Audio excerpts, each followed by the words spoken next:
हरियाणा से वो भर्ती हुई थी और अब उनके लिए जो निर्णय कैबिनेट ने किया है ये भी किया है कि पहले ये अलग अलग उसके अंदर कैटेगरीज में रखा गया था कि पुलिस का जो कांस्टेबल है उसमें 10% रखेंगे, माइनिंग गार्ड है उसमें अलग रखेंगे और फॉरेस्ट गार्ड है उसके अंदर कुछ परसेंटेज वहाँ दी गई थी।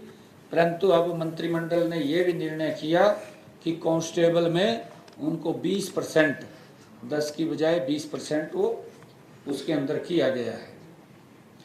हरियाणा में पिछले दिनों हमने अपने बजट के अंदर भी इस बात की घोषणा की थी कि एक एआई हब बनाने का, ग्लोबल हब बनाने का एक परियोजना को आज मंत्रिमंडल ने मंजूरी दी है, जिसका जिक्र हमने अपने जो बजट भाषण के अंदर भी किया था कि हम 2 स्थानों को अलग अलग उनका गठन किया जाएगा।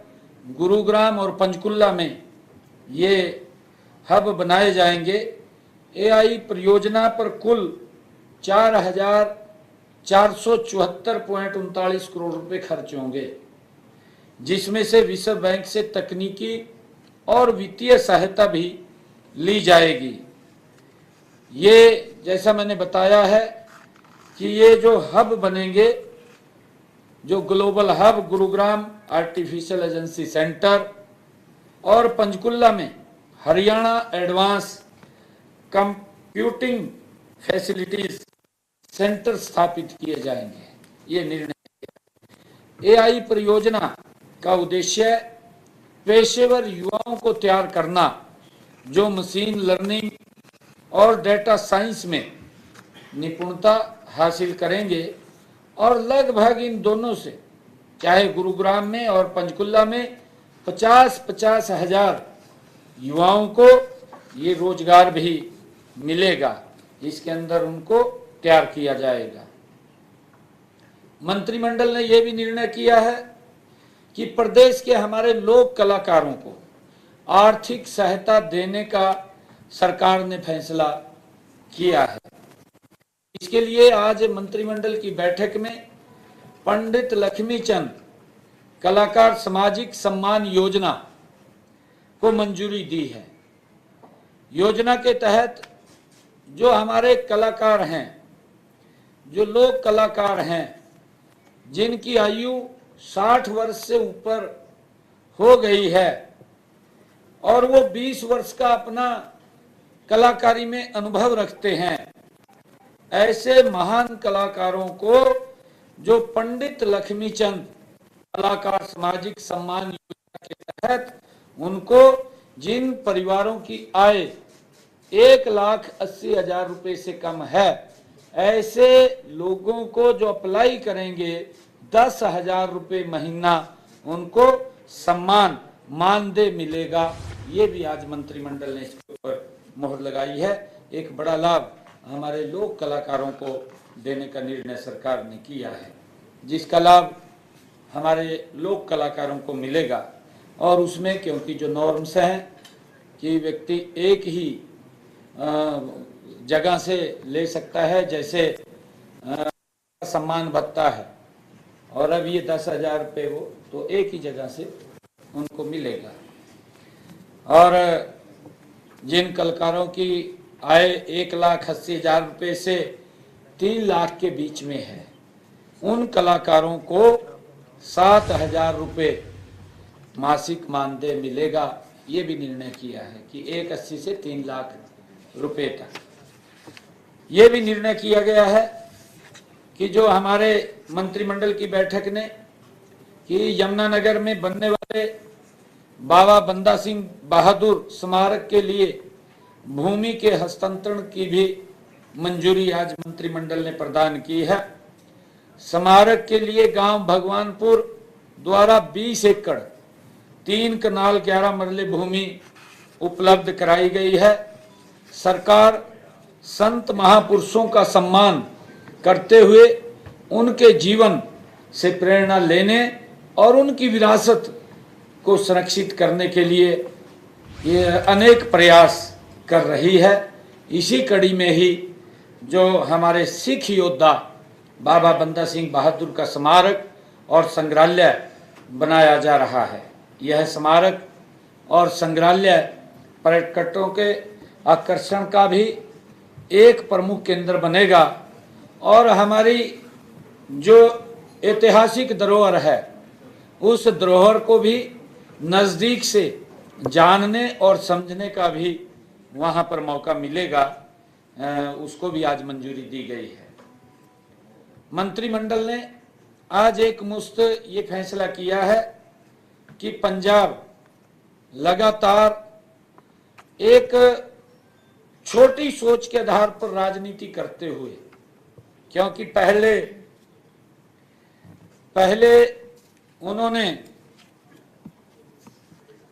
उन्होंने जो हमारा SYL का मामला था अपने विधानसभा में पास कर दिया और माननीय सर्वोच्च न्यायालय के फैसले को भी दरकिनार कर दिया। दुर्भाग्यपूर्ण है और इस प्रकार की बातें वो करते हैं कि ये पानी हमारा है, इसके ऊपर हमारा हक है। हमने पीछे भी कहा था हम शालीनता से वहां पर बात करते हैं क्योंकि ये प्रकृति का स्रोत है। इस पानी के ऊपर कोई व्यक्ति अपना अधिकार नहीं जमा सकता है क्योंकि इसका प्रोडक्शन किसी फैक्ट्री में नहीं होता है, ये तो प्रकृति से मिलता है और ये देश की धरोहर है।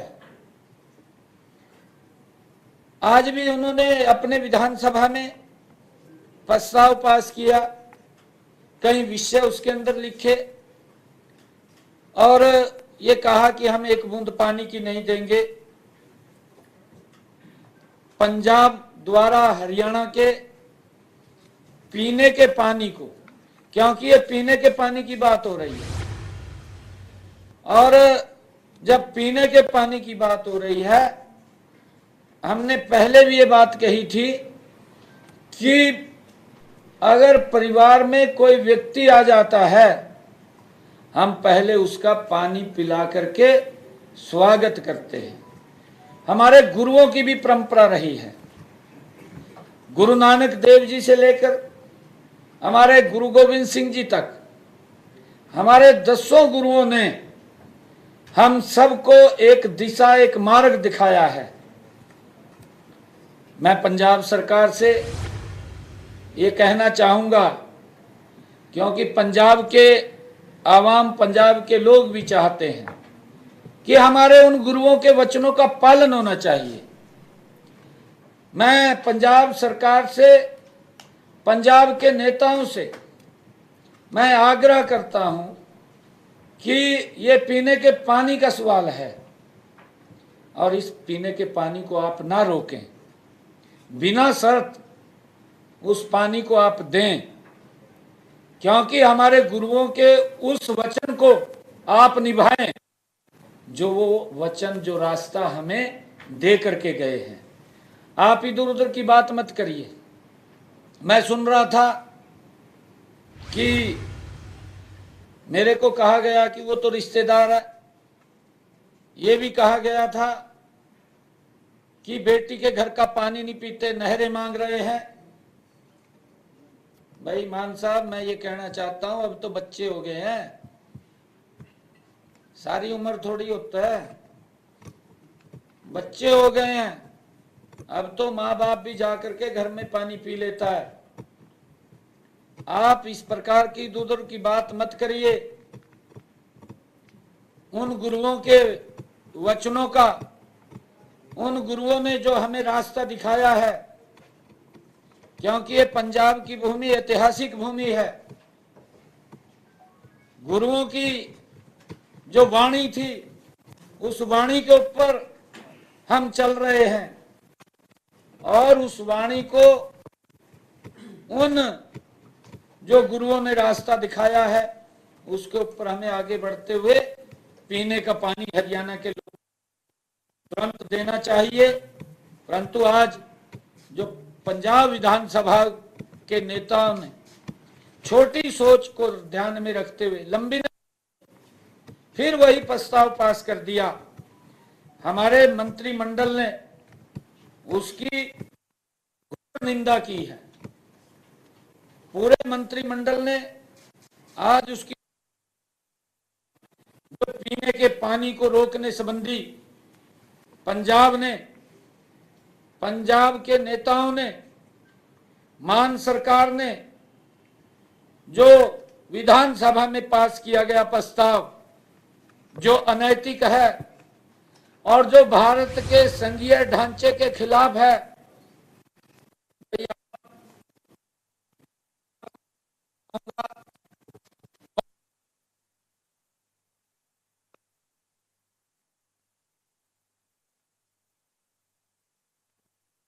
राहुल गांधी साहब भी संविधान की बुक गली गली घूम रहे हैं। दूसरी तरफ आप उसको सम्मान नहीं कर रहे हैं। अब आप तो इंडिया गठबंधन में दोनों शामिल है, आम आदमी भी शामिल है, मान साहब की सरकार भी इंडिया गठबंधन। पंजाब के नेताओं को कहना चाहूंगा कि आप गुरुओं के उन वचनों का पालन करें। कांग्रेस के नेताओं को कहना चाहूंगा कि आप अपने आका राहुल गांधी के उस बात को ध्यान में रख करके बाबा साहेब के उस पवित्र संविधान का सम्मान करें जो उन्होंने हर व्यक्ति के लिए स्वतंत्रता उसमें दी है, उसका सम्मान करने का काम करें। मैं आज जो पंजाब विधानसभा पंजाब के नेताओं ने, जो मान सरकार के नेताओं ने लेकर जो प्रस्ताव पास हुआ है, हरियाणा मंत्रिमंडल ने उसकी घोर निंदा की है। हम पंजाब सरकार से ये अनुरोध करते हैं कि वह हरियाणा के पीने के पानी जो हमारे लिए, हमारे हरियाणा के लोगों के लिए एक समस्या बन रही है दिन प्रतिदिन, वो पीने के पानी को बिना शर्त छोड़ने का काम करें। मैं ऐसा पंजाब के नेताओं से कहना चाहता हूं, क्योंकि पंजाब के लोग देख रहे हैं, आप लोगों की तरफ देख रहे हैं। ये इस प्रकार का जो आप षड्यंत्र रच रहे हैं, ये लंबा नहीं चलने वाला है। पंजाब के लोग जानते हैं, अरे हमारी रिश्तेदारियां हैं पंजाब के अंदर, हमारा घर है, हमारा तो 1966 से पहले एक ही था। परंतु किस प्रकार के डिफरेंसेस आम जन के अंदर इनकी छोटी राजनीतिक सोच ने वो पैदा कर रहे हैं। मैं इनसे आग्रह करूंगा कि आप इस प्रकार की छोटी राजनीति को छोड़ करके विकास की राजनीति को अपनाइए। पंजाब के लोगों को, पंजाब की जनता को जिन मूलभूत चीजों की आवश्यकता है, उन मूलभूत आवश्यकताओं के ऊपर ध्यान दीजिए। आप इस प्रकार की राजनीति मत कीजिए। हम बार बार इस बात को लेकर के कह रहे हैं, इस बात को पंजाब के लोग भी समझ रहे हैं। इसका जवाब, क्योंकि पूर्व में जो दल रहे हैं, एक एक दल को पंजाब के लोगों ने वो जवाब देने का काम किया है। उसी ढर्रे के ऊपर ये मान सरकार चली हुई है। मान सरकार को मैं ये चेतावनी देना चाहता हूं कि 1.5 साल रह गया, पंजाब के लोग देख रहे हैं, आपको भी उसी लाइन में खड़ा करने वाले हैं जिस लाइन के अंदर कांग्रेस पार्टी खड़ी हुई है, आपको भी वहीं पर भेजने का काम करेंगे। हमने जो आज मंत्रिमंडल के अंदर कहा है कि पंजाब बिना शर्त हरियाणा को पीने के पानी देने का काम करे, ये बिल्कुल ही हमने बिना शर्त कहा है। मंत्रिमंडल के अंदर आज हमारी आबकारी नीति को भी जो 2025-26 उसको भी मंजूरी मिली है। इसमें 2400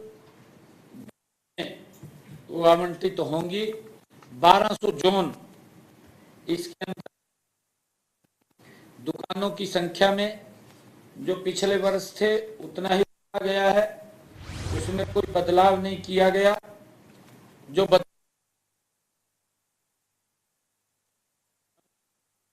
किया है,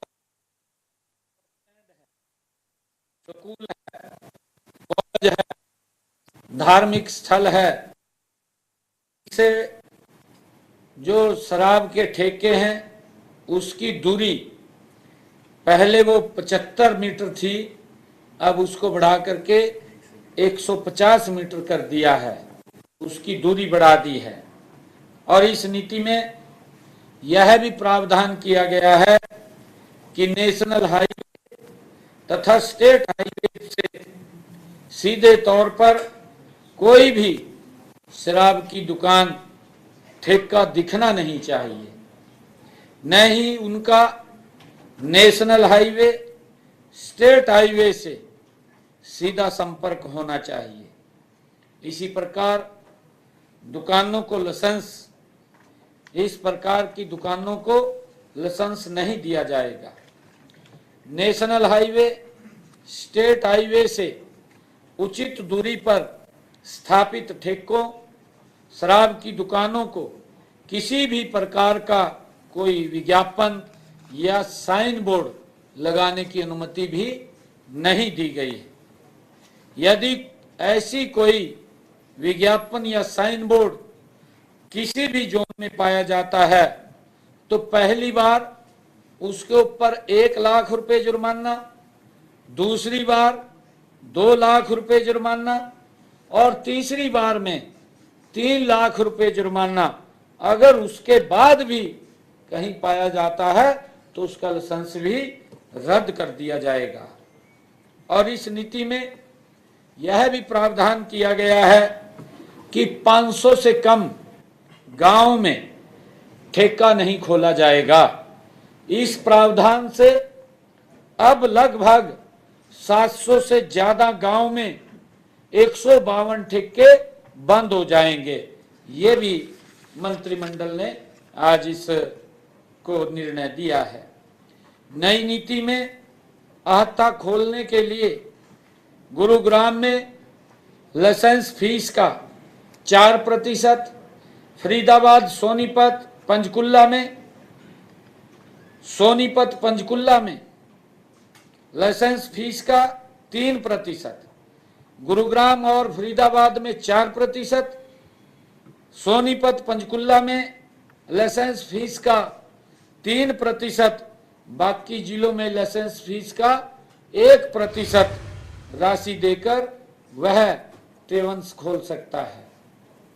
पुरानी नीति में आहता के लिए एरिया की कोई सीमा नहीं थी, जबकि इस नीति में अब आहते के लिए 1000 स्क्वायर मीटर एरिया निर्धारित किया गया है। आज ये निर्णय इस मंत्रिमंडल की बैठक ने लिए हैं। कई महत्वपूर्ण निर्णय थे। आज इन सब निर्णयों को आज मंजूरी दी गई है। बहुत बहुत धन्यवाद। सर, ये बताएं कि पंजाब, ये पानी जो है, पानी जो है ये पंजाब का है जो हम बार बार उनसे मांग रहे हैं। हाँ जी, क्या पंजाब के हिस्से का पानी मांग रहे हैं, हम केंद्र से क्यों नहीं बात करते हैं? नहीं, देखिए, मैंने जब सर्वदलीय बैठक थी, उस सर्वदलीय बैठक के अंदर एक एक विषय के ऊपर बात रखी थी, क्योंकि ये हिस्सा बटा हुआ है। पंजाब को कितना हिस्सा मिलेगा, हरियाणा को कितना हिस्सा मिलेगा, दिल्ली को कितना हिस्सा मिलेगा, राजस्थान को कितना हिस्सा मिलेगा, ये अलग अलग उसमें डिवाइड है। और उस डिवाइड के अंदर, क्योंकि जब ये अप्रैल, मई, जून 3 महीने का समय होता है, ये क्रूशियल समय होता है, क्योंकि गर्मी का समय होता है, इसमें पानी की ज्यादा खपत होती है। और उस ज्यादा खपत के हर वर्ष, ये अब की बार नहीं, हर वर्ष ज्यादा पानी वहां से लेते हैं। कड़ी के अंदर अगर पंजाब देखें, मैंने बताया था इस वर्ष में भी पंजाब ने 9.75 जो पानी है वो ज्यादा अगर हम पिछले 20 साल का देखें तो 22.5% से ज्यादा पानी वो पंजाब ने वो लिया है, परंतु उसकी एवज में अब तक हमारा जो ये कह रहे हैं कि पानी ज्यादा ले लिया, पानी ज्यादा ले लिया, अब तक हम एट पार के ऊपर है, बराबर है। जितना पानी हमें लेना था उतना ले लिया, परंतु अब जो ये 3 महीने का एक्स्ट्रा पानी हम लेते थे, जिसमें हमें ज्यादा आवश्यकता पानी की पड़ती है, वो पानी देने से एक छोटी सोच या अपनी राजनीति चमकाने के लिए वो इस प्रकार का काम कर रहे हैं। मैं फिर ये पुनः कहना चाहूंगा, क्योंकि ये पीने के पानी का सवाल है, ये हमारे गुरुओं के द्वारा दिखाया हुआ मार्ग है कि कोई व्यक्ति ये प्यासा ना रहे। ये हमने पीछे बताया भी था, भाई कन्हैया जी की कहानी कैसी थी वो भी मैंने बताई थी, परंतु बीबीएमबी को भंग करने की बात भी की है। सर आप आग्रह कर रहे हैं, लगातार आप अपील कर रहे हैं, लेकिन इसके बावजूद उन्होंने आज ये कह रहे हैं कि बीबीएमबी को भंग कर दिया जाए, प्रस्ताव पारित किया है और पंजाब अपनी बीबीएमबी जो बोर्ड है उसका कोई रास्ता नहीं है। ये जो पुराना बोर्ड बना था उसको पूरी तरह से भंग कर दिया जाए। सरकार से बातचीत और वो दबाव की बात करते हैं, असली दबाव बना रहा है। इसी मेरे को स्वागत में ऐड ऑन है कि किसी भी राज्य की बात भी कर रहे थे सर, हरियाणा की ओर से क्या किसी भी राज्य की विधानसभा में कोई भी प्रस्ताव पारित हो सकता है, उसकी जब तक सेंटर से आलोचना में। देखिए, मैं बताना चाहता हूं, बीबीएमबी लोकसभा से ये पारित बॉडी है और केंद्र सरकार के अधीन है। ये तो कल यूं कह देंगे विधानसभा में पास कर का भी हिमाचल भी मारा है, कह सका इनका, ये तो कुछ भी कह सका। ये प्रस्ताव करके कह देंगे हिमाचल हमारा है, फिर प्रस्ताव कर देंगे कि पाकिस्तान भी हमारा है, हरियाणा भी हमारा है। एक सिस्टम होना चाहिए। मैं तभी तो कह रहा हूं, मैं पंजाब के नेताओं को यही बात कह रहा हूं कि गुरुओं ने जो रास्ता दिखाया है आप उसको फॉलो करिए, एक तरफा मत चलिए। ये संघीय ढांचा है, आप इसकी अवहेलना मत करिए और इस संघीय ढांचे को आप बना करके रखिए। आप लोगों की जिम्मेवारी है। आप तो ऐसे चल रहे हैं कि हम न संविधान को मानते हैं, न संघीय ढांचे को मानते हैं, ना केंद्र के किसी प्रकल्प को मानते हैं। कल तो ये कह देंगे कि हम आर्मी भी नहीं यहाँ लगने देंगे। ये कोई तरीका है?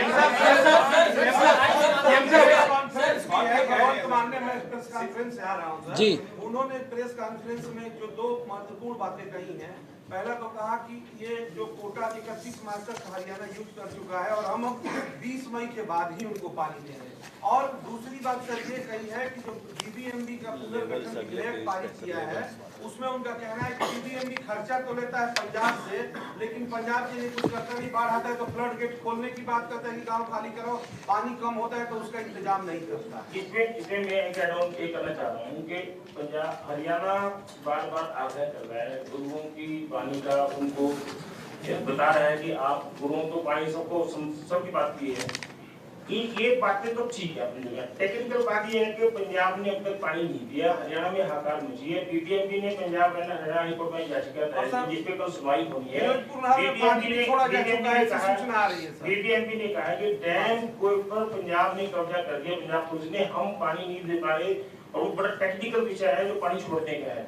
हरियाणा हालांकि उसमें क्योंकि बीबीएमबी पंजाब के खिलाफ गया, पंजाब डीजीपी को रिस्पोंडेंट उसको बनाया है, तो हम अगला कदम हमारा टेक्निकली क्या होगा? पंजाब तो आपकी बात मान ही रहा, आगरा भी नहीं मान रहा, गुरुओं की बात भी नहीं मान रहा, हम पानी मिलेगा। देखिए, क्योंकि अभी बीबीएमबी मेरे ख्याल से मेरे ध्यान में है कि वो हाई कोर्ट में गया है और एक हमारे हरियाणा के आम व्यक्ति ने भी, एडवोकेट आम व्यक्ति हमारे हरियाणा का व्यक्ति है, आम तो नहीं कहूंगा क्योंकि ये लग जाए कहना बीमारी आदमी ने कर दिया, आम आदमी ने नाम भी तो ऐसा रख रखा है।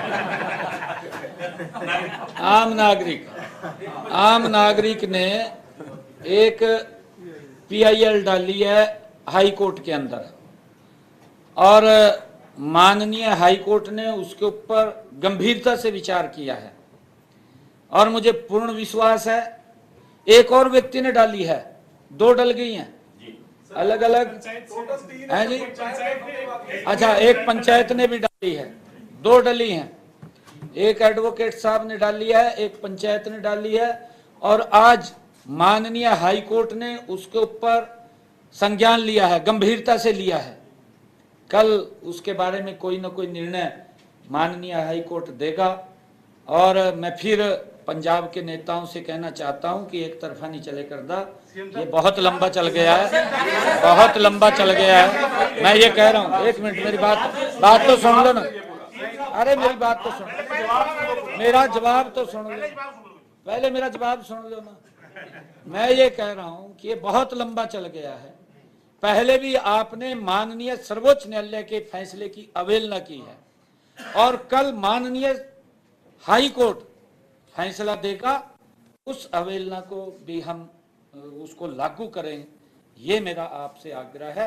ये गंभीर क्वेश्चन है, क्योंकि हमने कहा है कि पंजाब के नेता, पंजाब की सरकारें इस संघीय ढांचे को तोड़ने में विश्वास कर रही हैं। ये लंबा नहीं चलता, लंबा नहीं है चलता। मैं उनको फिर कहना चाह रहा हूं, सिस्टम होता है चलाने का, आप उस सिस्टम से चलिए। मैं आज फिर अपनी बात को रिपीट कर रहा हूं। मैंने 2 रोज पहले कही थी, हमारी वो परंपरा रही है, हमारे गुरुओं की परंपरा रही है, हम पंजाब के एक भी व्यक्ति को प्यासा नहीं रहने देंगे। मैंने ये कहा था, मैं आज उस बात के ऊपर फिर कायम हूं कि अगर पंजाब का कोई व्यक्ति प्यासा रहेगा, हम धरती में अपना ट्यूबवेल लगा करके वहां पानी पहुंचाने की व्यवस्था करेंगे। परंतु मैं ये कहना चाहता हूं, क्योंकि ये जमीन का स्रोत है पानी, और ये नीचे चला गया है, वो प्रकृति का स्रोत है, वो ग्लेशियर पिघल करके आता है, बरसात का पानी है जो प्रकृति से मिलता है, बरसात का पानी इकट्ठा होता है, वो पानी से हम उसको ट्रीट करके पीने योग्य बनाते हैं, उसको देने का काम करें। इस प्रकार की ये छोटी सोच मत रखिए। मैं ये बात कहना, ये समय समय के ऊपर मैं ये बात कह रहा हूं, ये हम कल माननीय इनका फैसला हमने देख लिया। मैं फिर ये बात उनको कह रहा हूं कि भाईचारे को आप बिल्कुल खराब मत करिए, नहीं तो पंजाब के लोग आपको भी मान साहब कांग्रेस की तरह बैठाने वाले हैं, इसको भी बैठाने वाले हैं। आप देख लें, हरियाणा के भी कई नेता कह रहे हैं, हरियाणा के भी कई नेता कह रहे हैं, मनी ग्रोवर की बात करें या और नेता भी कह रहे हैं कि रास्ते रोक देने चाहिए। Thank you.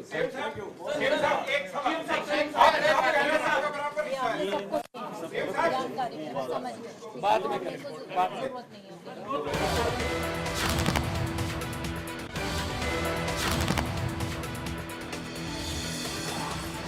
तो कैबिनेट ने पंजाब के फैसले की निंदा की है। आज कैबिनेट मीटिंग के बाद यह जानकारी नायब सिंह सैनी के द्वारा दी जा रही थी। पंजाब विधानसभा ने जो आज प्रस्ताव पास किया है उसकी निंदा की गई। हरियाणा के पीने के पानी को रोकना गलत है, इस बात को सीएम ने कहा।